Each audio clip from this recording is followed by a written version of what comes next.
ওনারা আমাকে জিজ্ঞাসা করলো ওদের বাসায় থাকতে কোনো সমস্যা হবে নাকি। আমি বললাম না। ওনারা তখন আমাকে রেখে দিল ওদের বাসায়। যারা আমাকে নিয়ে এসেছে তারা আমাকে এখানে দিয়ে চলে গেছে। যাবার সময় মাথায় হাত দিয়ে বলে গেল, ও হলো এতিম, আপনারা ওকে দেখে রাখবেন। যে মহিলাটা আমার সাথে কথা বলছে উনি মনে হয় বাসার মালিক। উনি আমাকে রুমে নিয়ে যেখানে থাকবো সেই জায়গাটা দেখিয়ে দিল। ওনারা আমার জামার মাপ নিল। রাতে অনেকগুলো জামা কাপড় নিয়ে আসলো আমার জন্য। কয়েকদিন পর নাকি স্কুলে ভর্তি করে দেবে। রান্না করতে পারি কিনা তাও আমাকে জিজ্ঞাসা করলো। আমি বললাম আমি রান্না করতে পারি ম্যাডাম। উনি আমাকে দেখিয়ে দিল, সবকিছু বললো, তোমার যা যা মন চাই তুমি রান্না করে নিও, বাড়িতে বেশি মানুষ নাই, আসো তোমাকে দেখিয়ে দিই কি কি করতে হবে। ম্যাডাম আমাকে আরেকটা রুমে নিয়ে গেল। ওইখানে একজন বৃদ্ধ মহিলা, ঠিক আমার দাদির বয়সী, পাশে ছোট একটা বাচ্চা মেয়ে। ম্যাডাম মেয়েটিকে তার কাছে এনে বলল, ওই হলো আমার মেয়ে, উনি হলো ওর দাদি, তুমিও আজ থেকে দাদি ডাকতে পারো। এই বাড়িতে উনি থাকবে, বাজার সদাই করার জন্য লোক আছে, তুমি শুধু রান্না করে উনাকে খাওয়াবে। আরেকজন আছে, আরেকটা ছেলে উপরের রুমে থাকে, ওরেও তুমি টাইমলি খাবার দেবে। আসো উপরের রুমটা দেখিয়ে দেই।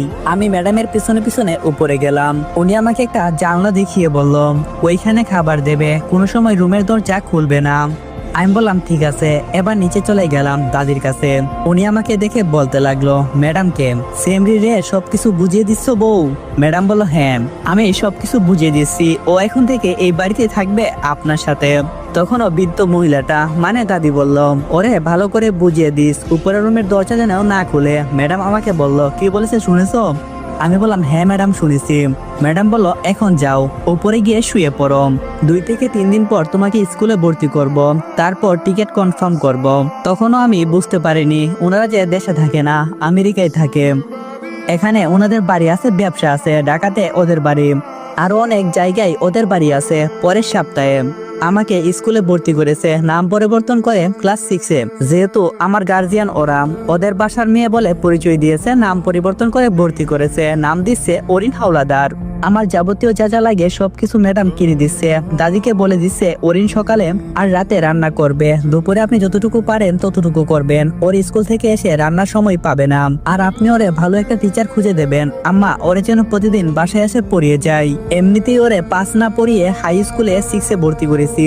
স্কুলে ভর্তি করার 5 দিন পর ওরা চলে গেল। বাসায় যে বাজার সাজার করে দেই। উনি আমাকে ডেকে বলে, এই বাড়িতে কোনো কাজের লোক টিকে না, তুমিও পারবে না, খুদাই আসলাম, তারপরও চেষ্টা করো আর পাগলের থেকে দূরে থাকবা। তখন আমি বুঝতে পারলাম উপরে যিনি আছে উনি পাগল। তখন আমার বই করতে শুরু করলাম। আমি কোনোদিন পাগলের আশেপাশেও যাইনি। এখন প্রতিদিন ওকে খাবার দিতে হবে, আবার ডাক্তার আসলে ওরে চেক আপের জন্য নিয়ে যেতে হবে, রুম পরিষ্কার করতে হবে। আমার